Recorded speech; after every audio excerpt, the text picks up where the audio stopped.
Hello Ji, welcome to my maths class.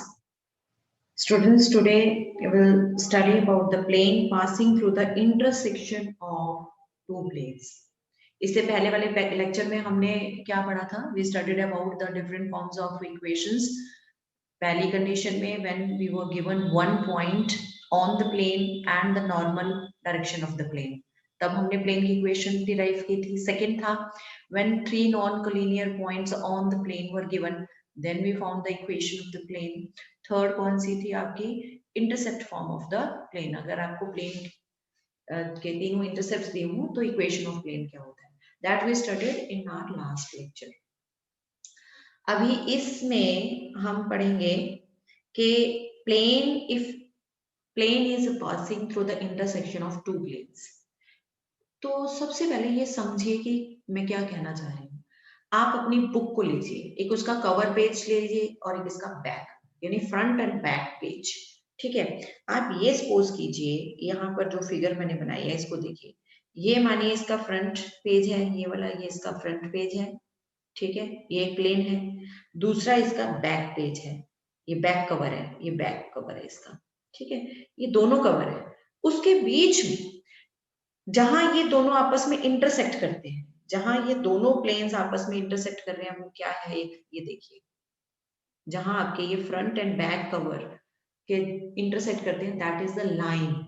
तो हमने क्या लिखा है? Plane which is passing through the intersection of two planes. तो यहाँ पर कई बार आता है the plane passing through the line of intersection. यहाँ पर इंटरसेक्शन की जगह लाइन भी लिखा हो सकता है, लाइन ऑफ इंटरसेक्शन, क्योंकि जहां दो प्लेन्स इंटरसेक्ट करते हैं वहां एक लाइन बनती है. जहां पर देखो, अभी तक हमने पढ़ा है where there two lines intersect, one point is there. Two lines intersect at a common point, एक पॉइंट पर इंटरसेक्ट करती है. इसी तरीके से, बिल्कुल इसी तरीके से दो प्लेन्स जो हैं वो एक लाइन पर इंटरसेक्ट करते हैं, ये जो मैंने ब्लैक वाली बनाई है. ठीक है. अब आपने अपनी जो नोटबुक है उसमें देखा है कि जो फ्रंट और बैक कवर है उसके बीच में कितने सारे पेजेस लगे होते हैं कि नहीं?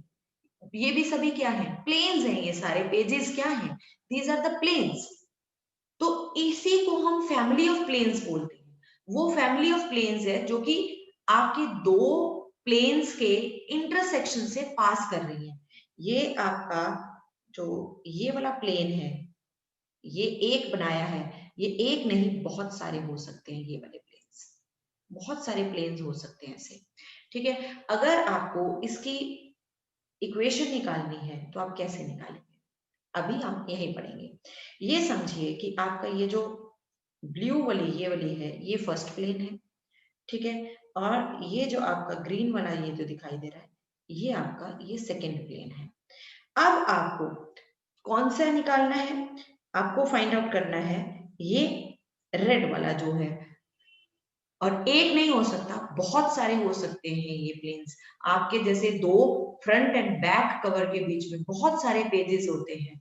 ठीक है. वो सारे पेजेस फ्रंट और बैक के जो इंटरसेक्शन है वहां पर पास कर रहे हैं, वहां से पास कर रहे हैं. तो there are infinite planes which are passing through the line of intersection of two planes.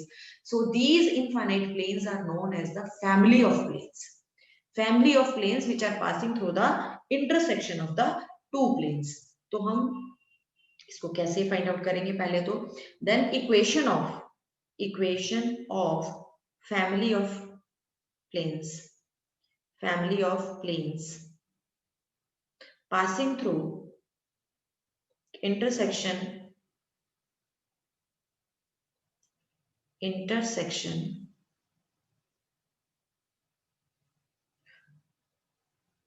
of two planes.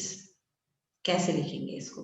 देखो, अगर ये फर्स्ट प्लेन है, ये आपका प्लेन 2, इसको मैंने वैसे प्लेन 2 नाम दिया है, मैं इसको प्लेन 1 यहाँ पर लिख देती हूँ, इसको प्लेन 2 लिख देती हूँ. ये सपोज कीजिए ये प्लेन 1 है और ये प्लेन 2 है.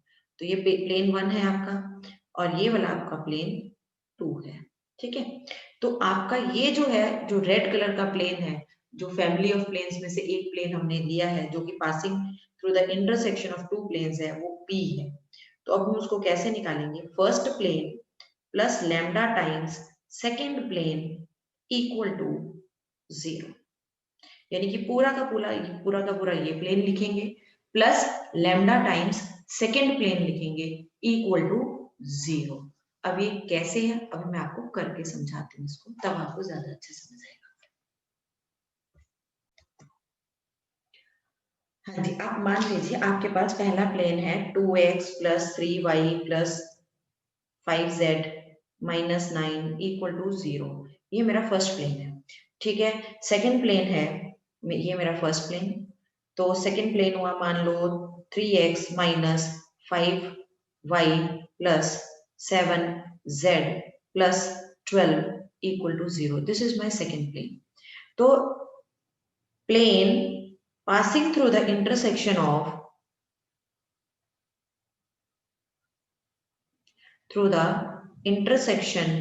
of plane 1 and plane 2 is, क्या होगा, first plane 2x plus 3y plus 5z minus 9 plus lambda, second plane ये है आपका, ठीक है, 3x minus 5y plus 7z plus 12 equal to 0। ठीक है जी, तो ये हो गया आपका। अब हम इसको कैसे लिखेंगे, x के कोफिशिएंट्स क्या हैं, 2 प्लस 3 लैम्डा x, क्योंकि इधर वाला जो भी है ना आपका जो प्लेन है उसके साथ लैम्डा जरूर लगाना है। फिर नेक्स्ट क्या है, 3y इधर माइनस 5 लैम्डा y, फिर z के साथ इधर है 5 और इधर है 7 lambda z, sorry this is 7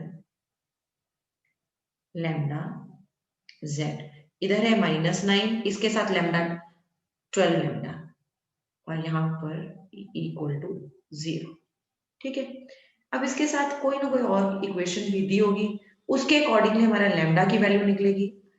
lambda की अलग अलग वैल्यू पुट करते रहेंगे और जो मैंने कहा था फैमिली ऑफ जो प्लेन्स हैं, बहुत सारे प्लेन्स होंगे, वो अलग अलग प्लेन्स उस फैमिली के आपके निकलते रहेंगे, because all these planes of this family depends upon the value of the lambda. Keep on changing the values of the lambda to get the different planes which are passing through the intersection of two planes. हाँ जी, next formula जो हमारा है वो है distance between a point and a plane. देखिए हमारे पास ये point है x1 y1 z1, suppose this point is p, x1 y1 and z1, और हमारे पास एक प्लेन है ये, ठीक है, ये प्लेन है, ये है ax plus by plus cz plus d equal to 0। और हम क्या करना चाहते हैं, इस प्लेन और इस पॉइंट में डिस्टेंस का मतलब परपेंडिकुलर डिस्टेंस, p से लेकर m तक का जो डिस्टेंस है, that we want to find out it. The formula for this is same as you have done to find out the distance between a point and a line, जो आपने 2D में पढ़ा है, बिल्कुल वैसे। अगर आपकी जनरल फॉर्म ऑफ लाइन होती थी ax plus by plus c equal to 0 और distance between the point and the plane क्या होता था, ax1 modulus of ax1 plus by1 plus c divided by square root of a square plus b square. यहाँ भी बिल्कुल वैसा ही है आपका, आपने x की जगह ये पॉइंट रख देना है, y की जगह ये कोऑर्डिनेट, z की जगह z का कोऑर्डिनेट जो गिवन पॉइंट है जहां से आपको डिस्टेंस निकालनी है, और इसके बाद मॉडुलस में लेना है इसको, देखिए divided by x y z का जो कोएफिशिएंट है उसका स्क्वायर करके एडिशन करके स्क्वायर रूट लेना है। You can find out easily the distance between the point and the plane. हाँ जी, अब है next distance between two parallel planes. दो पैरेलल प्लेन्स हैं तो उनके बीच में क्या डिस्टेंस होगा। देखो मैंने यहाँ पर दो पैरेलल प्लेन्स बनाए हुए हैं P1 एंड P2, ठीक है, क्योंकि ये पैरेलल प्लेन्स है तो इनका नॉर्मल वेक्टर सेम होगा, ठीक है, तो हमने इनका नॉर्मल वेक्टर सेम लिया क्योंकि ये प्लेन्स पैरेलल हैं। तो इनकी जो इक्वेशन है ax plus by plus cz plus d1 equal to 0 और दूसरे की ax plus by plus cz plus d2 equal to 0।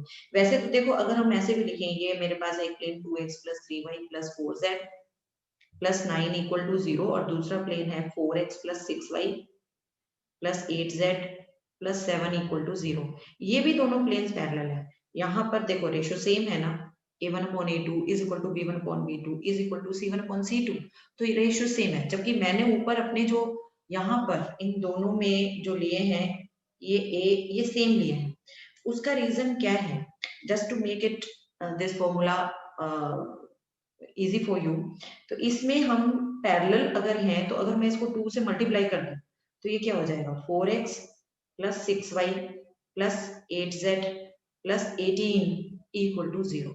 यानी कि आप ये जब भी आपने distance between two parallel planes लेना है तो इनके x y z के जो कोफिशिएंट्स होने चाहिए वो सेम होने चाहिए। उनकी रेशो हो सकता है आपको ऐसे प्लेन्स दिए हो जैसे मैंने अभी लिखे थे कि उनके x y z के जो कोफिशिएंट्स हैं their ratios were same, but you have to make the coefficient same। Ratio he same नहीं करनी, उनके कोफिशिएंट सेम करने हैं आपने, एक्स वाई जेड के कोफिशिएंट्स। अच्छा, अब इसका डिस्टेंस निकालने के लिए आप देखिए ओरिजिन से हम ले रहे हैं इनकी डिस्टेंस ओरिजिन से। मान लो ये ओरिजिन है, ओरिजिन से जो इसकी डिस्टेंस है पहले वाले प्लेन की वो L1 है और दूसरे वाले प्लेन की यहाँ पर है L2। ठीक है, तो अगर मुझे इन दोनों के बीच की डिस्टेंस चाहिए, इन दोनों के बीच की डिस्टेंस यहाँ से यहाँ तक की चाहिए, तो इसका मतलब मुझे L2 माइनस L1 चाहिए, है ना? L2 माइनस L1 चाहिए। तो पहले मैं L1 कैलकुलेट करती हूँ, फिर L2 कैलकुलेट करती हूँ, उनको सबट्रैक्ट कर देती हूँ। चलिए, अगर मैं L1 सब कैलकुलेट करती हूँ, that is the distance between this point and the plane. अभी मैंने पढ़ा, अभी जो पीछे हमने फॉर्मूला पढ़ा, ax1 plus by1 plus cz1 plus d upon square root of a square plus b square plus c square. तो इसके अकॉर्डिंगली यहाँ ये एक्स वाई जेड की जगह 0 0 0 आ जाएगा, ये plus d one upon square root of a square plus b square plus c square. ठीक है, और L2 कैसे आएगा? L2 भी 0 0 0 से डिस्टेंस है, तो इसमें भी 0 0 0 एक्स वाई जेड को पुट करेंगे plus d2 upon square root of x का कोफिशिएंट, y का कोफिशिएंट एंड z का कोफिशिएंट। अब हमारा जो डिस्टेंस चाहिए दोनों के बीच का डिस्टेंस d वो L1 माइनस L2 है। ठीक है, अब L1 कितना है? दिस इज d1 और इधर कितना है? माइनस d2, क्योंकि दोनों का डिनोमिनेटर तो सेम ही है, that is a square plus b square plus c square. तो ये डिस्टेंस हो गई आपकी बिटवीन टू पैरेलल प्लेन्स। तो अगर कभी भी दो पैरेलल प्लेन्स हैं आपके पास तो उनके बीच का डिस्टेंस का फॉर्मूला है modulus of d1 minus d2 upon square root of a square plus b square plus c square. ठीक है जी।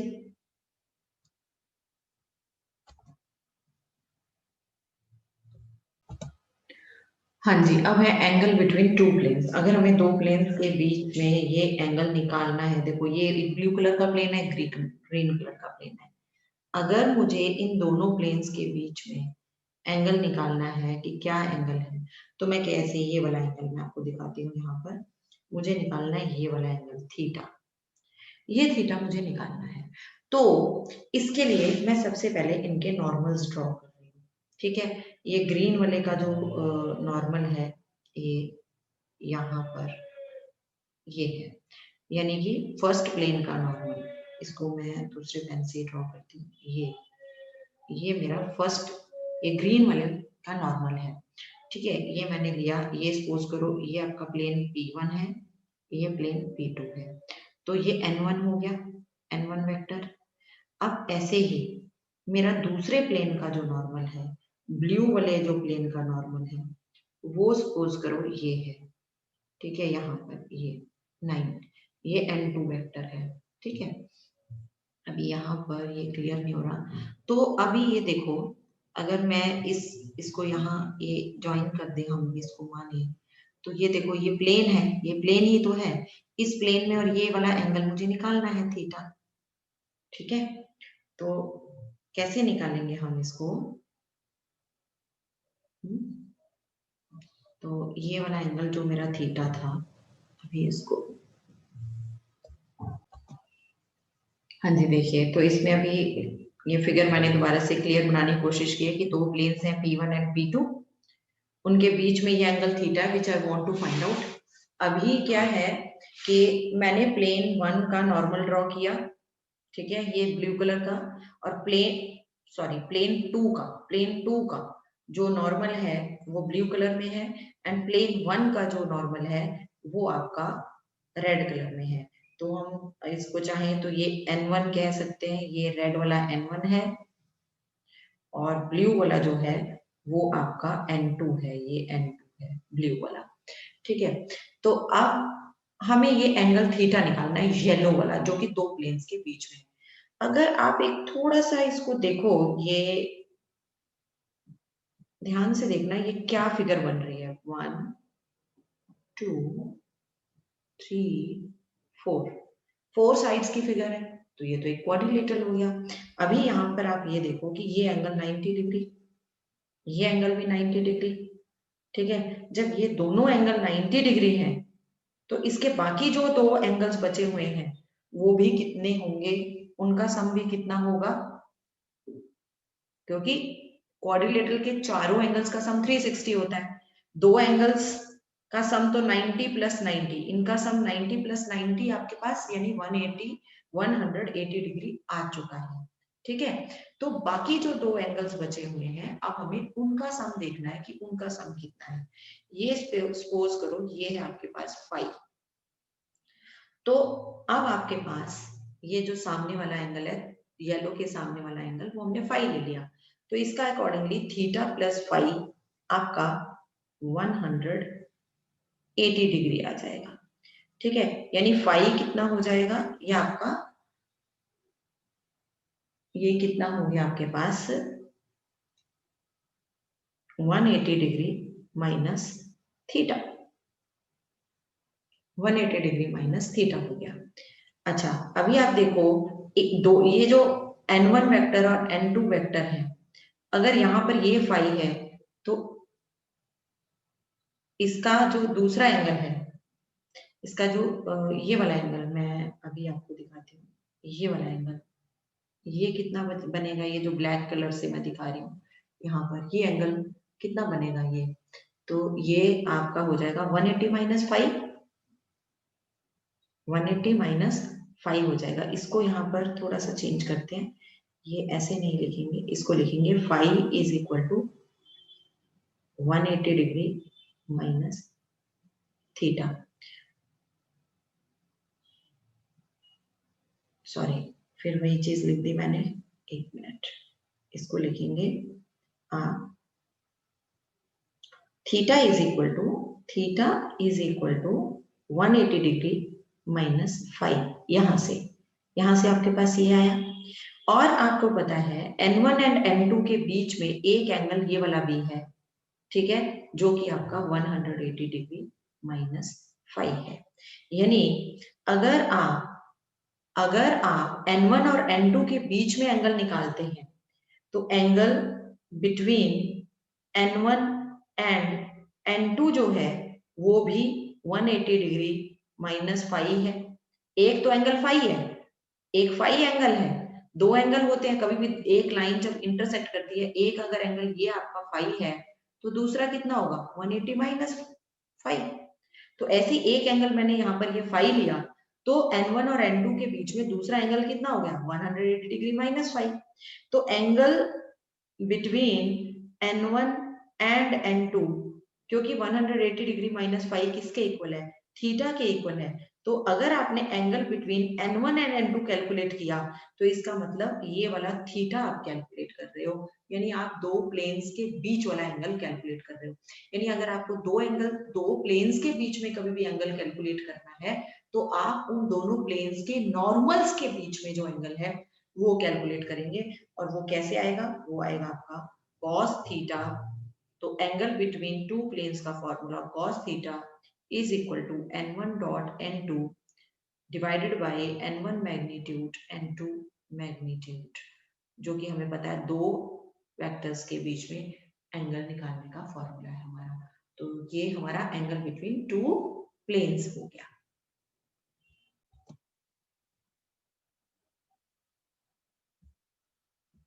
हाँ जी, अब हम निकालेंगे angle between a line and a plane. तो इसको देखिए यहाँ पर आपके पास ब्लू कलर का एक मैंने प्लेन बनाया और ब्लैक कलर की एक लाइन बनाई है, ठीक है। तो ब्लू प्लेन और इस लाइन के बीच में एंगल लिया 90 माइनस थीटा। एक्चुअली मैंने थीटा किसे लिया है, ये प्लेन का एक नॉर्मल है जो कि मैंने रेड कलर से शो किया है।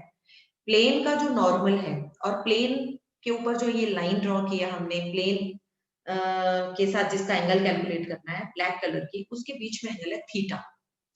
ये जो थीटा एंगल है, ये अगर थीटा है तो आपका जो angle between line and plane होगा वो 90 माइनस थीटा होगा। You can see it clearly, ठीक। क्यों? क्योंकि ये एंगल जो आपका है, ये वाला एंगल होता है 90, तो ऑब्वियसली इधर भी 90 ही है। तो अगर आपने इसको थीटा ले लिया तो ये बाकी जो बचा हुआ है ये कितना होगा, 90 माइनस थीटा होगा, ठीक है। तो अभी अगर हमें एंगल निकालना है लाइन एंड प्लेन के बीच में, तो पहले देखो हमें तो अभी दो लाइंस दिख रही हैं, एक दिख रही है ये जो कि नॉर्मल है ये वाली, और एक दिख रही है ये लाइन। पहले मैं इन दोनों लाइंस के बीच में एंगल निकालती हूँ, पहले मैं इन दोनों के बीच में एंगल निकालती हूँ। तो एंगल बिटवीन, इसको इस लाइन की डायरेक्शन को हम देखो, अगर मेरी लाइन जो है, मेरी जो लाइन है वो है r vector is equal to a vector plus lambda times b vector. तो लाइन की डायरेक्शन जो है वो b वेक्टर है, क्योंकि जो एंगल निकलता है वो हमेशा डायरेक्शंस में निकलता है। तो मैंने लाइन की डायरेक्शन b वेक्टर लिख ली।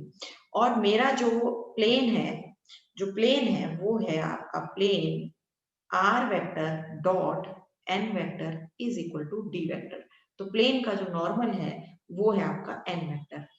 तो आपका जो एंगल निकलता है वो हमेशा डायरेक्शंस में निकलता है, ठीक है। तो अभी तो खैर मैं angle between n vector and b vector calculate कर रही हूँ। Angle between n vector and d vector, तो आपका एंगल आएगा cos थीटा।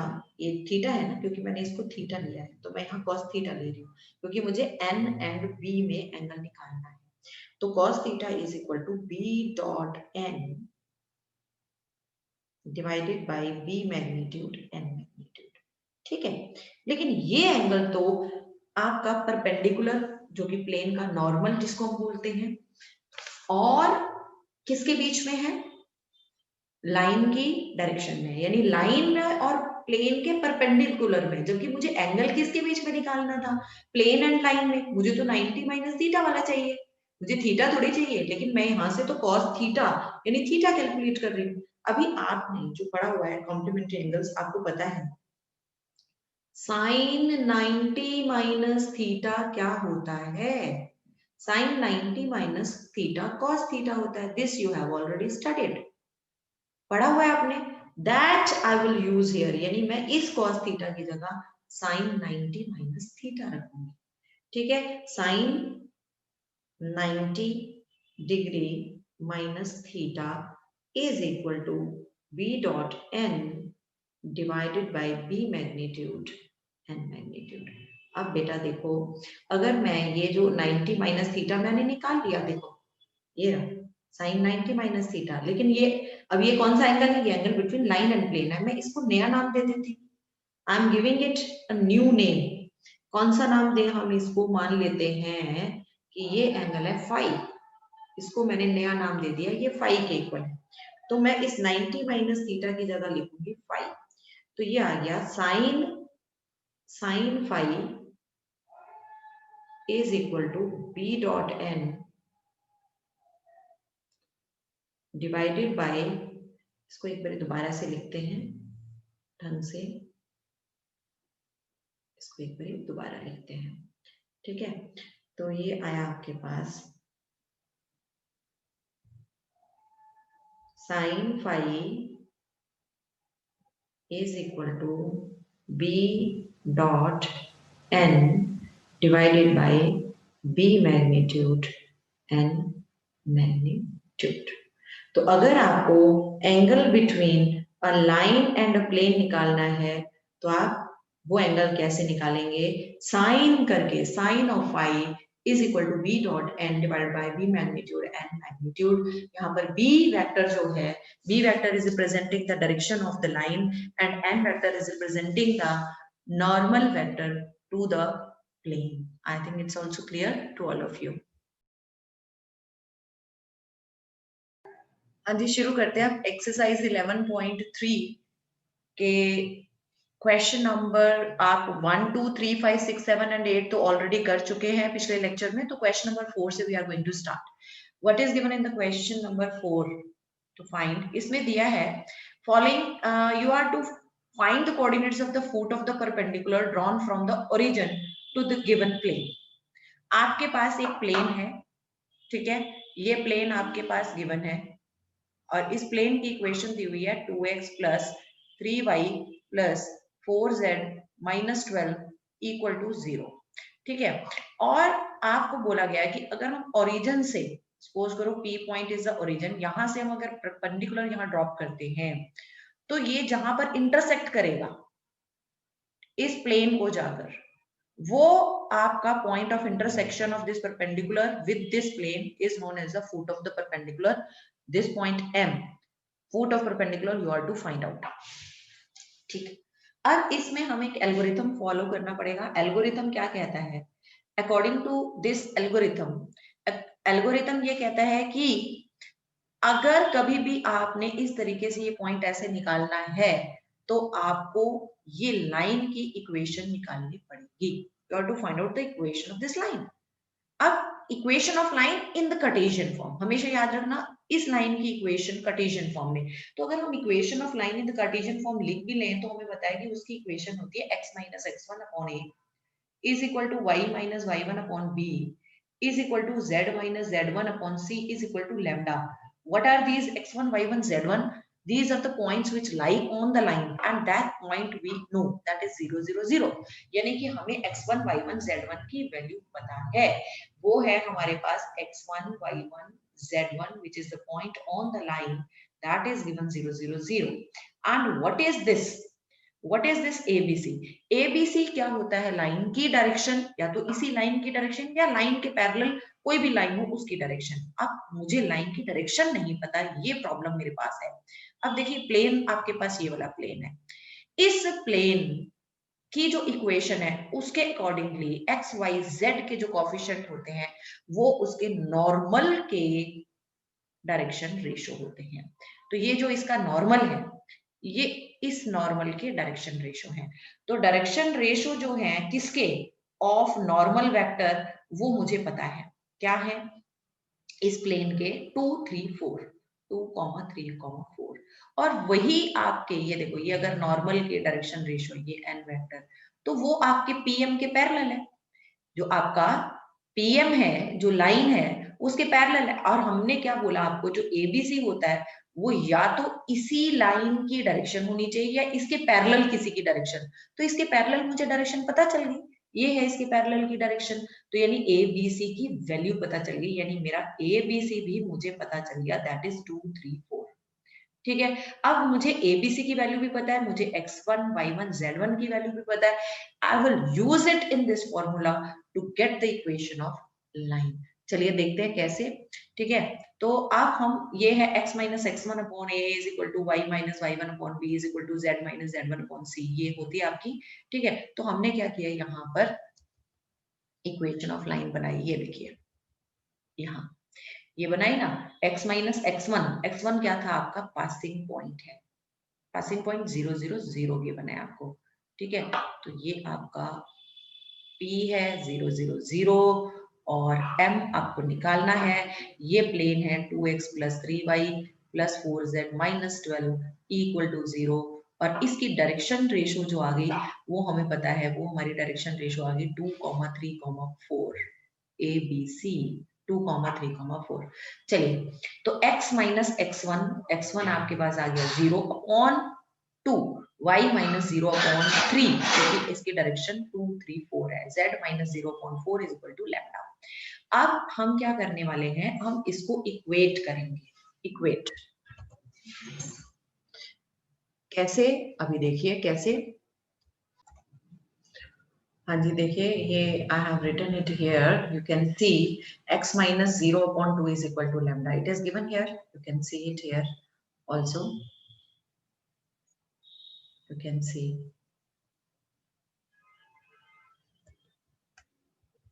यहाँ पर दिया हुआ ये x minus 0 upon 2 is equal to lambda हो गया ये, ठीक है।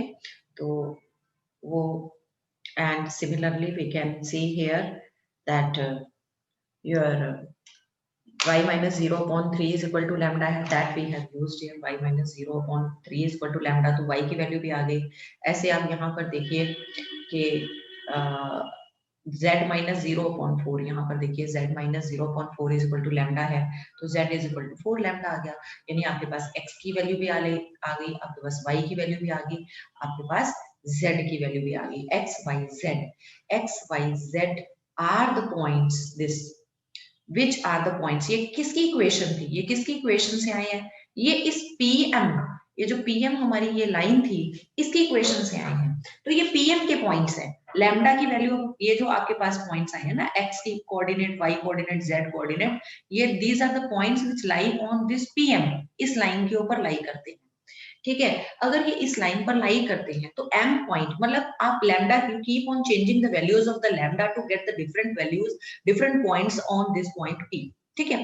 अब पॉइंट m अगर देखा जाए that also lies on this line, that lies on this line, तो यानी कि हम कह सकते हैं कि किसी ना किसी लैम्डा की वैल्यू के लिए ये आपका पॉइंट m भी तो है, तो पॉइंट m बन गया ये आपका 2 lambda, 3 lambda, 4 lambda, and we want to find out this, what is this value of the lambda for which this will be the particular point of m which lies on this line pm, ये particular pm point ही होगा इस line का, lambda की किस value के लिए वो हमें निकालना है। अब ये जो पॉइंट m है बेटा, दैट लाइज ऑन, क्योंकि ये पॉइंट m तो कॉमन लाइन का भी है और ये वो इस प्लेन का भी है, तो अगर ये पॉइंट इस प्लेन का है तो ये इस प्लेन को क्या करेगा, सेटिस्फाई करेगा। तो हम क्या करते हैं, इस पॉइंट को जो अभी हमारा निकला है ये वाला पॉइंट 2 लैम्डा, 3 लैम्डा, 4 लैम्डा, हम इस पॉइंट को अब इस इक्वेशन में पुट कर देते हैं, ठीक है। इस इक्वेशन में अभी हम इसको पुट कर देते हैं। चलिए, तो अभी let us, what is this equation of the plane, that is your 2x plus 3y plus 4z minus 12 is equal to 0, and this point m lies on this plane, this point m lies on this plane, therefore it must satisfy the equation of this plane। तो x की जगह आपने 2 lambda put कर दिया, इस y की जगह आपने 3 लैम्डा पुट कर दिया, एंड z की जगह आपने 4 लैम्डा पुट किया, and you got this value of the lambda that is 12 by 29। तो पॉइंट m जो आपके पास अभी आपने निकाला था पॉइंट m, इस पॉइंट m में आप लैम्डा की वैल्यू पुट कर दीजिए and you will get this particular point m which was the required foot of perpendicular। So this question is done।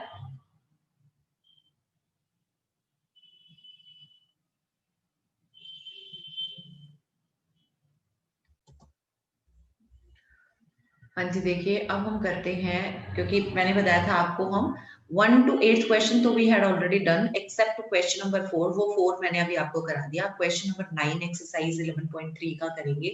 इस क्वेश्चन में बोला है find the equation of the plane through the intersection of the planes. ये दो planes आपको दिए हुए हैं, पहला प्लेन है आपके पास ये जिसमें दिया है 3x minus y plus 2z minus 4 equal to 0, and second plane दिया x plus y plus z minus 2 equal to 0। और आपको बोला गया है इन दोनों प्लेन्स के इंटरसेक्शन से जो प्लेन पास कर रहा है, ठीक है, वो निकालिए। और जो प्लेन हमें पर्टिकुलर प्लेन निकालना है वो उसका पासिंग पॉइंट गिवन है, ये पासिंग पॉइंट हमेशा ध्यान रखना जब भी आपको बोला जाए find the equation of the plane, this is very important line, it is written over here that find the equation of the plane passing through the intersection of the planes। जब भी ये बोला जाए कि दो प्लेन्स के intersection से आपको प्लेन निकालना है तो हमारा रिक्वायर्ड प्लेन क्या होता है, आपको बताया था first plane plus lambda times second plane that is equal to 0। तो वही हमने किया, फर्स्ट प्लेन ये लिखा फर्स्ट प्लेन प्लस फिर प्लस लैम्डा फिर सेकंड प्लेन, ये देखिए सेकंड प्लेन इक्वल टू 0। ये भी प्लेन्स याद ध्यान रखना इज इक्वल टू 0 की फॉर्म में नहीं हो तो आप कर लीजिए उसको, ठीक है। अब इसके बाद एक्स वाई जेड के कोफिशिएंट्स आपने अलग अलग कर लिए, यहाँ से एक्स का कोफिशिएंट 3 है, इधर से एक्स का कोफिशिएंट 1 इंटू लैम्डा है, ठीक है। फिर y का कोफिशिएंट इधर -1 है और y का कोफिशिएंट इधर 1 लैम्डा है। ठीक है, और इधर z का कोएफिशिएंट 2 है और इधर z का कोएफिशिएंट जो है 1 इंटू लैम्डा है, ठीक, इंटू z। अब इधर -4 है, इधर -2 लैम्डा इक्वल टू 0। अब अकॉर्डिंग टू द क्वेश्चन ये मेरा रिक्वायर्ड प्लेन है, जो कि इन दोनों प्लेन्स के, ये जो दो प्लेन्स दिए हैं इनके इंटरसेक्शन से पास कर रहा है। मैंने आपको फिगर भी पहले भी इसकी बना के ऐसे दिखाई थी कि ये आपका प्लेन है और दूसरा प्लेन भी आपका है ऐसे, ठीक है। एक मिनट इसको मैं दोबारा से कोशिश करती हूँ कि ये आपके पास एक प्लेन दिया हुआ है, ठीक है, और ये दूसरा प्लेन ऐसे दिया हुआ है, ठीक है, और यहाँ से एक तीसरा प्लेन है जो कि यहाँ से पास कर रहा है, ठीक है।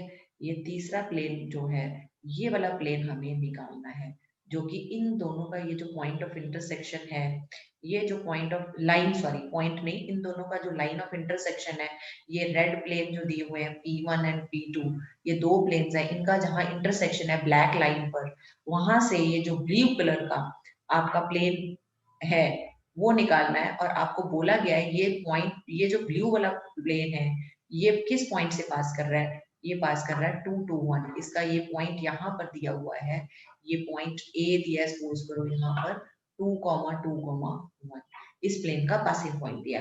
तो ठीक है, हमने ये प्लेन निकाला, ये जो ब्लू वाला प्लेन है वो ये हो गया, first plane plus lambda time second plane करके ये हमारा ब्लू वाला प्लेन निकल आया। अब ये प्लेन जो है, हमें कंडीशन ये बना कि ये this blue plane passes through the point 2 2 1, यानी x की जगह आप 2 रखिए, y की जगह 2 रखिए और z की जगह आप 1 रखिए, क्योंकि ये इसको सेटिस्फाई कर रहा है, इस प्लेन का पॉइंट है।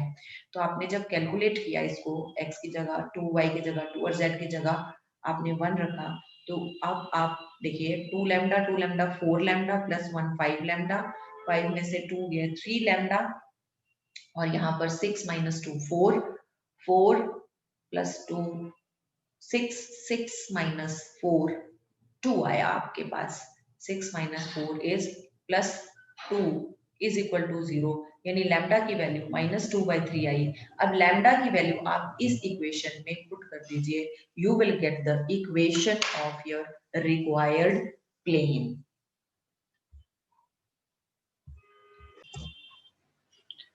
हाँ जी, देखिए लैम्डा की वैल्यू आई ना, ये आपकी -2/3 है ना। अब इसमें यहाँ पर आपने x y z की जगह, सॉरी ये लैम्डा की वैल्यू जब पुट की तो आपके पास ये प्लेन आ गया, this is our required plane. Okay, now come to the next question number 10। Question number 10 में वो भी ऐसा ही क्वेश्चन है, इसमें भी आपको equation of the plane find out करनी है which is passing through the intersection of these two given planes and this passing point of the plane is given. देखो पिछले क्वेश्चन और इस क्वेश्चन में सिर्फ एक डिफरेंस है कि this time the question is given, the planes are given in the vector form, but last time in last question number 9 the planes were given in the Cartesian form। तो कोई बात नहीं, हम कार्टेशियन फॉर्म में इसको solve करेंगे और last and में फिर इस जो भी प्लेन आएगा उसको वेक्टर फॉर्म में लिख देंगे, ठीक है। तो अभी ये जो आपके पास प्लेन है इसको अगर हम कार्टेशियन फॉर्म में लिखें तो बहुत आसान होता है, आई जे के की जगह एक्स वाई जेड करना। तो 2x + 2y - 3z is equal to 7 है, उसको -7 इक्वल टू 0 कर लीजिए। दूसरा प्लेन जो है उसमें भी आई जे, ये वाला जो प्लेन है इसमें भी आई जे के की जगह 2x + 5y + 3z -9, ये +9 है ना, दूसरी साइड ले जाके -9 इक्वल टू 0 कर दीजिए। अब required plane, because the plane is passing through the intersection of these two planes, तो first plane plus lambda times second plane equal to 0 होता है, ये हमारा रिक्वायर्ड प्लेन है। तो फर्स्ट प्लेन क्या है आपका, ये वाला। सेकंड प्लेन क्या है आपका, दिस वन, ठीक है, second plane is this one. तो हमें ये रिक्वायर्ड प्लेन है, तो हम इसको कैसे लिखेंगे, first plane 2x + 2y - 3z -7 plus lambda, lambda करने के बाद जो सेकंड प्लेन है ये आपका है क्या, 2x + 5y + 3z -9 equal to 0। ये कर दिया आपने। अब आपने क्या करना है, इसमें बिल्कुल जैसे पिछले क्वेश्चन में किया था बिल्कुल वैसे कर लेंगे। ठीक है, तो ये आ जाएगा आपका 2 plus 2 lambda x plus 2 y के coefficient plus 5 lambda y plus z कितना है -3 और इधर कितना है +3 लैम्डा जेड -7 इधर कितना है -9 lambda equal to 0। Passing point क्या दिया हुआ है 2 1 3, एक्स की जगह 2 रखिए, वाई की जगह 3 रखिए और z की जगह सॉरी x की जगह 2, y की जगह 1, z की जगह 3 रखेंगे तो हमारे पास ये प्लेन आएगा। ये वाला ये प्लेन आ गया, लेकिन ये प्लेन तो आपका कार्टेशियन फॉर्म में आएगा।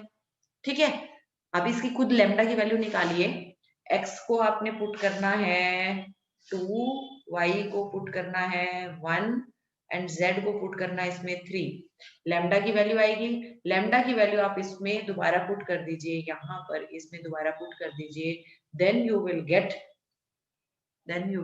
The value of the plane जो कि आपकी ये आएगी। चलिए, लेकिन ये कार्टेशियन फॉर्म है, हमें तो वेक्टर फॉर्म में चाहिए, तो वेक्टर फॉर्म में एक्स वाई जेड की जगह आई जे के लिख दीजिए। तो हम लिखेंगे r vector dot 38 i cap plus 68 j cap plus 3 k cap equal to 153। बन गया आपका वेक्टर फॉर्म। सिर्फ अगर एक्स वाई, अगर देखो आई जे के दिया हुआ था तो एक्स वाई जेड लगा लिया और आर हटा दिया। ठीक है, अगर आपको कार्टेशियन फॉर्म दिया है, वेक्टर फॉर्म लिखना है तो आर डॉट करके एक्स वाई जेड की जगह आई जे के लिख दीजिए। This question is done. चलिए, अब हम देखते हैं अगला क्वेश्चन 11 भी ऐसा ही क्वेश्चन है से, लेकिन अब इसमें थोड़ा कंडीशन डिफरेंट होगी। अब क्या है कंडीशन आपके पास, find the equation of the plane passing through the intersection of these two planes. दो प्लेन दिए हुए हैं और जो ये दोनों प्लेन है वो इस प्लेन के परपेंडिकुलर है, तीसरे ये इस प्लेन के परपेंडिकुलर है। तो चलिए, अगर हमें सबसे पहले तो ये देखना है कि find the equation of the plane passing through the line of intersection of these two planes. पहले तुम अपना प्लेन लिखिए। देखो ये क्या है, पहला plane x plus y plus z is equal to 1 है। आप इसको इज इक्वल टू 1 है ना, ये एक बार चेक करें, हाँ इज इक्वल टू 1 है, तो हम इसको -1 इक्वल टू 0 लिखेंगे। ये फर्स्ट प्लेन आ गया। ठीक है, सेकेंड प्लेन क्या है 2x plus 3y plus 4z -5 equal to 0। ये सेकेंड प्लेन है। ठीक है, अब plane passing through the intersection of first plane and second plane is first plane plus lambda times second plane equal to 0। This is my required plane. तो क्या आ जाएगा आपका x plus y plus z -1 plus lambda. Second plane क्या है 2x plus 3y plus 4z -5 equal to 0। चलिए x y z के coefficients आप कंबाइन करके लिखते हैं तो क्या आएगा 1 plus 2 lambda x, 1 plus 2 lambda x। y का क्या है, इधर 1 है और उधर 3 lambda, 1 plus 3 lambda y। z के कोफिशिएंट इधर है 1 और उधर है 4 लैम्डा z। इधर -1 है उधर -5 लैम्डा इक्वल टू 0। अब आपको बोला गया है कि ये जो प्लेन आया है आपके पास, this is our required plane, actually this is our required plane. ये जो प्लेन आया है ये प्लेन हमारे इस प्लेन के परपेंडिकुलर है। अगर ये दोनों प्लेन आपस में परपेंडिकुलर हैं तो a1 a2 plus b1 b2 plus c1 c2 equal to 0 होगा। What I told you, these two planes, दोनों ही प्लेन्स हैं। अगर दोनों प्लेन्स परपेंडिकुलर हैं तो आपका a1 a2 plus b1 b2 plus c1 c2 0 होगा। तो अब a1 b1 c1 क्या है, ये x y z के कोफिशिएंट फर्स्ट प्लेन के। a2 b2 c2 क्या है, इस सेकंड प्लेन के आपके कोफिशिएंट्स x y z के। तो इधर से 1 प्लस 2 लैम्डा इंटू इसका x का कोफिशिएंट 1 है इस वाले में, यहाँ पर आप देखिए, ठीक है, इस वाले में प्लस b1 क्या है, यहाँ पर y का कोफिशिएंट 1 प्लस 3 लैम्डा क्या है आपके पास 1 1 + 3 लैम्डा है ये, ठीक है। 1 + 3 लैम्डा इंटू इधर y का कोफिशिएंट क्या है, यहाँ देखिए -1 प्लस C1 z का कोफिशिएंट 1 + 4 लैम्डा और इधर z का कोफिशिएंट 1 = 0। तो ये आ गया 1 + 2 लैम्डा -1 - 3 लैम्डा +1 + 4 लैम्डा = 0। तो 1 - 1 कैंसिल हो गया, ठीक है। और ये बचा आपके पास 1 और ये बचा आपके पास -λ + 4 लैम्डा, यानी कि कितना आ गया 3 लैम्डा + 3 लैम्डा = 0, यानी लैम्डा की वैल्यू आ गई -1/3। वो आप यहाँ पुट कर दीजिए, इस वाले प्लेन में पुट कर दीजिए लैम्डा की value, then you will get the required equation of our plane, ठीक है। हाँ जी, देखिए ये मैं आपको कह रही थी कि इसमें क्या किया, वही जो अभी आपको मैंने करके बताया था, first plane plus lambda time second plane. Actually मैंने 0 कर लिया था ना, दोनों लेफ्ट साइड में ले गई थी मैं ये कांस्टेंट भी, तो इसने राइट साइड में रखे हैं। तो अब इसके बाद आपका ये प्लेन आया, आपका ये जो प्लेन है और ये गिवन प्लेन है आपका, ये दोनों परपेंडिकुलर है, तो आपका a1 a2 + b1 b2 + c1 c2 0 होगा, वही मैंने आपको करके बताया था अभी आपको। तो इट इज सेम। और इसके बाद फिर देखिए इसमें यहाँ पर लैम्डा की वैल्यू निकाली -1/3 and we have put this value of the lambda here in this equation। इस इक्वेशन में लैम्डा की वैल्यू को पुट करके we got the value we got the equation of the plane, हमें इक्वेशन ऑफ प्लेन मिल गया, ठीक है। तो ये आपका इक्वेशन ऑफ प्लेन आया है, ठीक है। Next question, find the angle between the planes whose vector equations are. ये ना प्लेन्स हैं, दो प्लेन्स हैं, उनकी वेक्टर इक्वेशन दी है, इनमें एंगल निकालना है। प्लेन और प्लेन में एंगल आपको बताया था क्या होता है, cos theta = n1.n2 upon magnitude of n1 * n2 vector. तो n1 वेक्टर ये है, n2 वेक्टर ये है, ठीक है। तो हमने we have put it in the formula and we got the value of the cos theta, यहाँ पर आपका एंगल निकल आया। तो याद रखना, जब भी हम एंगल बिटवीन टू लाइंस निकालेंगे तब भी cos थीटा आएगा, एंगल बिटवीन टू प्लेन्स निकालेंगे तब भी cos थीटा आएगा, लेकिन जब हम एक angle between a line and a plane निकालेंगे तो sin थीटा आएगा, ये बात ध्यान रखना।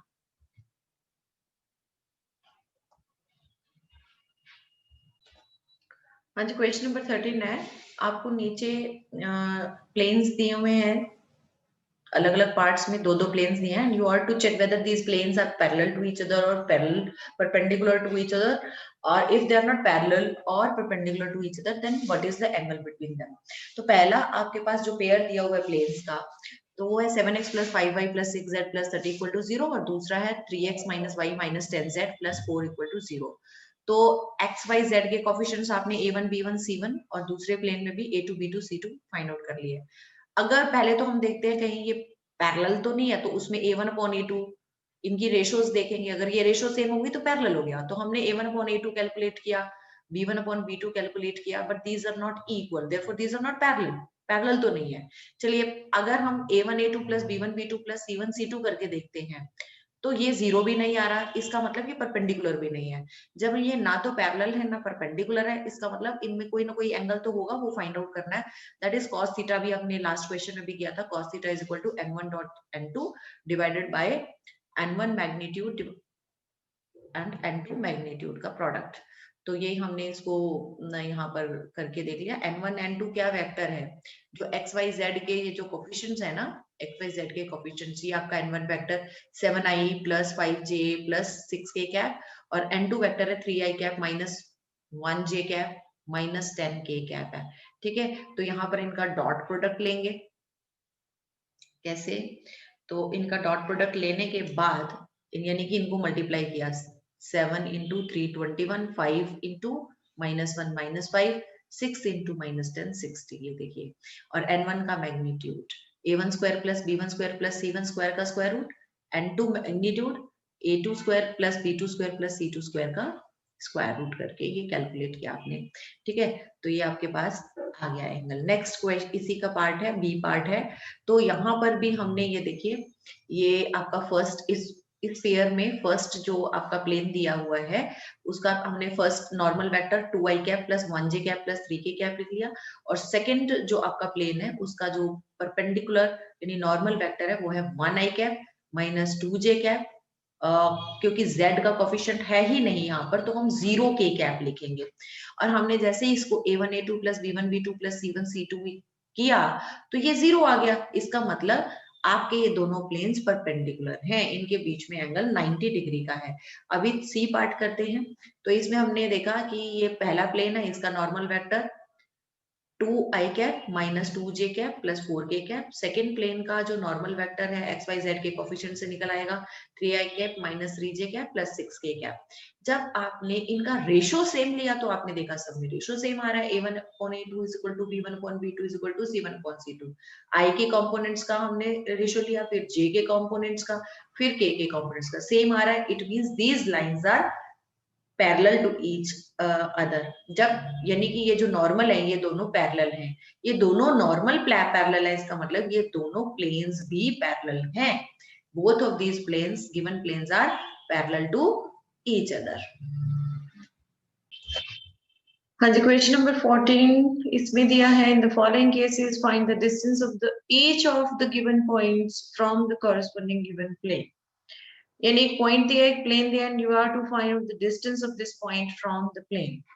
तो पहला है आपको जो पॉइंट दिया हुआ है वो 0 0 0 गिवन है, और plane 3x minus 4y plus 12z is equal to 3 given है। ठीक है, तो अब हमें जो equation formula to find out the distance between the point and the plane वो ये है ax1 plus by1 plus cz1 plus d upon square root of a square plus b square plus c square. तो उसके लिए ये जो plane है इसमें इक्वल टू 0 होना चाहिए, तो हम इस 3 को इधर ले आते हैं, तो हमारा प्लेन ये आ गया। ठीक है, और हमारा x1 y1 z1 ये पॉइंट है।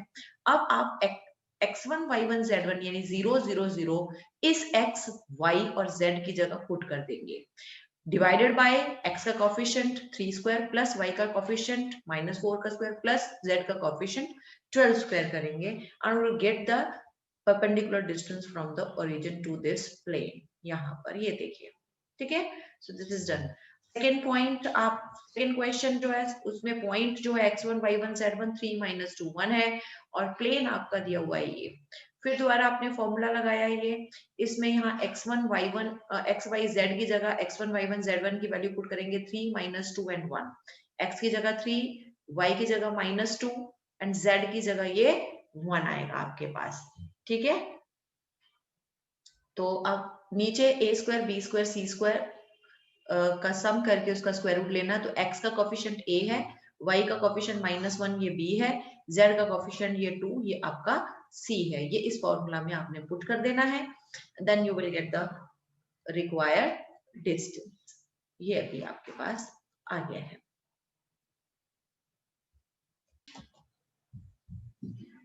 हाँ जी, आपका ये एक और क्वेश्चन मैंने लिया है, एक्स्ट्रा क्वेश्चन ही समझ लीजिए इसको। एक plane meets the coordinate axis in the points A, B and C, and alpha, beta, gamma is the centroid of this triangle ABC, then show that the equation of the plane is this।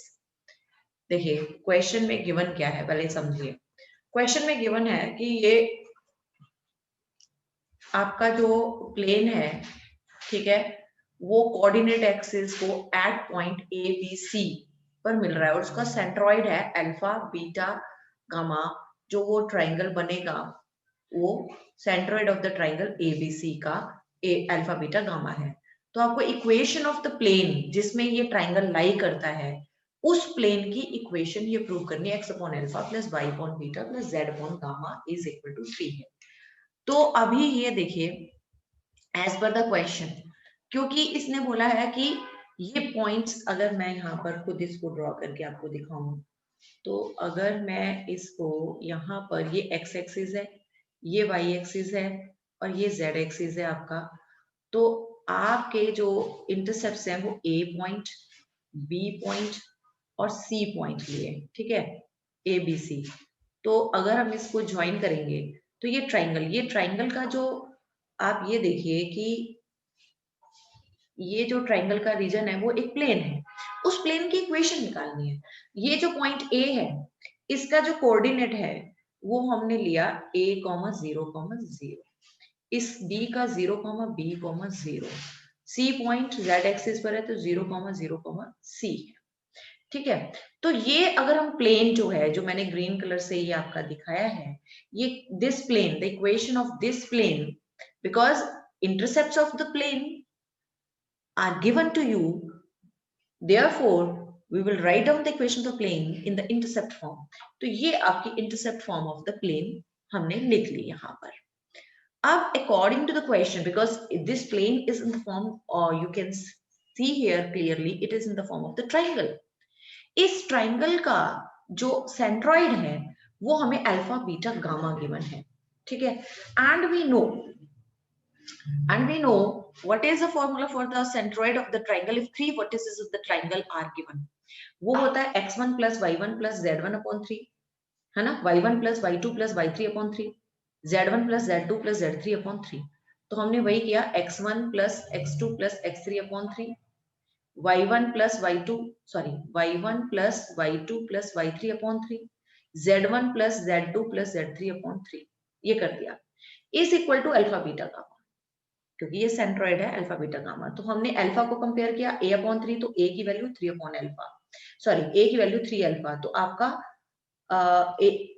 Alpha is equal to a by 3, तो आपके पास a आ गया 3 alpha. Beta is equal to, यहाँ से beta is equal to b by 3 आ गया, तो b is equal to 3 beta. ऐसे गामा इज इक्वल टू ये आ गया आपके पास p बाय 3, तो आपके पास c आ गया 3 अल्फा। अब यहाँ पर ही वैल्यूज आप पुट कर दीजिए, 3 अल्फा 3 बीटा 3 गामा आपने यहाँ पर पुट कर देना है ये, ठीक है। अभी पुट करते हैं इसको, तो हम देखते हैं कि हमारे पास क्या आएगा, ठीक है। ये आया आपके पास x अपॉन 3 अल्फा, क्योंकि हमने ये जो इक्वेशन थी ना आपकी प्लेन की, x upon a plus y upon b plus z upon c equal to 1, इसमें आपने a की जगह 3 अल्फा लिख दिया, b की जगह 3 बीटा, c की जगह 3 गामा यहाँ पर लिख दिया, ठीक है। ये देखिए, ठीक है, तो 3 आपका कॉमन हो गया, इसको निकाल लिया हमने यहाँ से कॉमन, यहाँ से ये देखिए, यहाँ से जब ये 3 कॉमन निकला तो आपके पास क्या बचा, x upon alpha, y upon beta, sorry ये बीटा था, beta plus z upon gamma is equal to 1, ये 3 इधर जाके मल्टीप्लाई हो गया, तो ये आ गया x upon alpha plus y upon beta plus z upon gamma is equal to 3।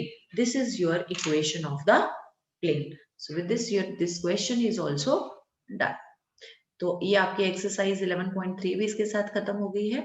अब हम मिसलेनियस एक्सरसाइज के questions we will do in our next lecture.